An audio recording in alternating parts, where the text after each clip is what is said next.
Hey guys, in this video I'm going to show you how to turn on quiet mode on Instagram.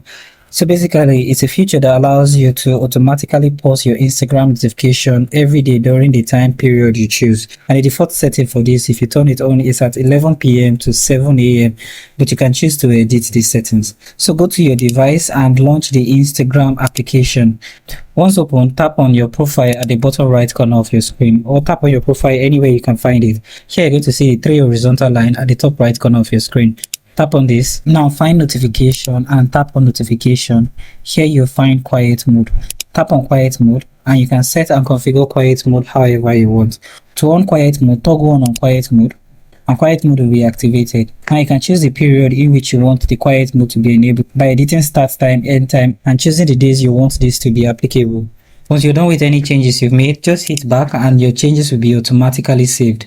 So thank you for watching this video on how to turn on quiet mode on Instagram, and I hope you found this video helpful. If you do find this video helpful, do make sure to subscribe and have the post notification turned on for this channel. I hope to see you guys in my next video.